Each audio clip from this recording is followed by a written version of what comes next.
Hi, folks. I wanted to give you an overview of the whole research project from selecting a topic to the end of the semester, which would be the last paper of the semester. Because I didn't have a chance in class to explain this as clearly as I could have.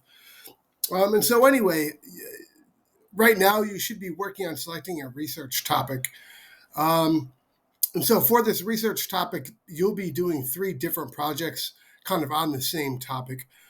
And that's why I've been emphasizing how important it is to think carefully about your topic and to do some preliminary research to make sure you've selected a really kind of good topic that's narrowed and that's interesting to you in one way or another. Because you'll be using the same topic for 3 different projects. And so here are the 3 different projects: the annotated bibliography, the multimodal literature review, and the position paper.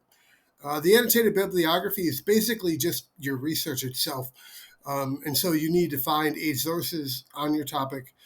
You need to cite them in MLA format. You need to read them carefully and take notes. And your notes are mostly just a summary of the source, written in such a way that someone who hasn't read it can understand it. Once that's done, we'll move on to the multimodal literature review. And you're basically presenting what you found in your research, except for when you do a literature review or a research paper, you should really be synthesizing sources, which means you're really showing kind of how they relate. And you should be able to show how your sources kind of form a larger conversation about the topic. We'll talk more about that when we get there, but that's essentially like a research paper, except it'll be presented in a different format. It'll be presented in a multimodal format. As you know, that means more than one mode. And the last assignment for the semester is the position paper, and that's an argument paper on the same topic. And so in that assignment, you'll join the conversation about your topic by making your own argument. And you'll demonstrate everything you've learned about rhetoric this semester from the textbook and so forth in that assignment. And so for that reason, it's very important to think carefully about your topic. You'll be working on it for the next 8 weeks. And so on UB Learns, under the tab Research Project Resources, you'll see a handout called Choosing a Research Topic, and that'll give you some guidelines. And so obviously you want to do something that's interesting to you for one reason or another. Some students are choosing a topic that they've been introduced to in another course. That's a really good idea. Choosing something from the textbook is a really good idea. Every reading in the textbook kind of identifies a certain research topic in a certain conversation. And given that's ultimately going to lead to an argumentative paper, you want to make sure you're choosing a topic that generates debate. And you're going to want to do preliminary research to narrow the topic and to really identify a conversation that's happening. And so, for example, you could take a broad category like climate change, and many of you wrote about Naomi Klein. And so she has a very specific argument about climate change, namely that we need to do something to fix it. And her solution would be the Green New Deal. And other authors in the book have other arguments about it. I think Dan Crenshaw is another one. And he makes an argument about climate change that, the Green New Deal is really bad and not a good solution. And he has his own solution. I think he calls it the new energy frontier. And so anyway, on any given topic, there are going to be different points of view. And so whatever your topic is, you want to be able to identify different points of view about that topic. That kind of shows that you've narrowed your topic enough and you've identified a conversation happening about it. In order to do this, you're going to need to do some preliminary research. And so just your textbook is one good place to do that.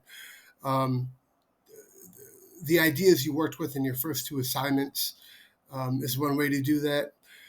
Another way is to just browse op-ed or opinion columns in any newspaper. That's what those columns are all about. People are taking part in some kind of debate or conversation about current issues. Another good option is going to the UB libraries, and you go to the database Opposing Viewpoints in Context, and they have a gigantic list of topics. They're all very broad, and you're going to need to narrow them down and convert them into some kind of question. But that can be a very helpful place to just get some ideas going. And so for these research topics, you should have a pretty good idea by Monday, and you should post that idea to the discussion board. The discussion board asks you to kind of post 2 or 3 ideas. And so that's good to do, posting 2 or 3 different ideas. But I'd like you to kind of be pretty close to choosing something in those 2 or 3 ideas. And so, in other words, don't just brainstorm possible ideas. Have a pretty good idea that those options that you're presenting there are, what you really might want to do. And I'll give you some feedback on that. If you have any trouble or if you want help, please get in touch. I'm more than happy to help you kind of work through that. And so the annotated bibliography, you'll find 8 sources. You'll write 150 words of notes per each source. The notes summarize the key points. They note any other interesting details you've noticed there, and just briefly explain how you know that source is a credible piece of information. And what you want to consider with the annotated bibliography is you really want to think ahead and remember that you're going to need to write an argument paper. You're going to need to define a conversation about the topic. And so you don't want to be all over the place. As you're choosing sources, you want to be very mindful of what you're going to need to do with them in the future. And so you want to take your time to really think about which sources you're choosing for the annotated bibliography. The next step is the multimodal literature review. And so there you're going to report what you found, and you're going to try to define the conversation that's ongoing, that other people are having, the points other people are making, the general background information about the topic, and that kind of thing. And your goal is to show how the sources are talking to each other. And again, this will be multimodal, meaning it won't simply be a paper and print. It'll be some combination of modes. It could be slides with maybe audio or video. It could be a website using a simple website generator like Wix or WordPress. It could be a brochure-style document with a more traditional research paper, but also including more font and layout kind of creativity to kind of convey your points. We'll talk about that more later, as we will with the position paper. But the position paper is basically a 5-page argument paper. And you're definitely going to be asked to respond to a counterclaim. Kind of one of the big themes of the course is they say, I say, and the way in which real arguments are always framed as a response to other people who hold different views. And so one of the main tasks in the argument paper is going to be responding directly to opposing views. And so keep that in mind as you collect your sources for the annotated bibliography, and keep that in mind as you select your research topics, because this is where we ultimately need to get to. And of course, you'll also need to provide evidence to support your point of view. But at the beginning, you don't want to, choose your point of view in advance. You want to keep an open mind and only develop your argument after you've kind of educated yourself about the topic. Okay, that's it. Please let me know if you have any questions or concerns about selecting a research topic. I'll be more than happy to help you. I can even provide you with one. And so please be in touch if you're having any difficulty. But I'll look forward to hearing your ideas.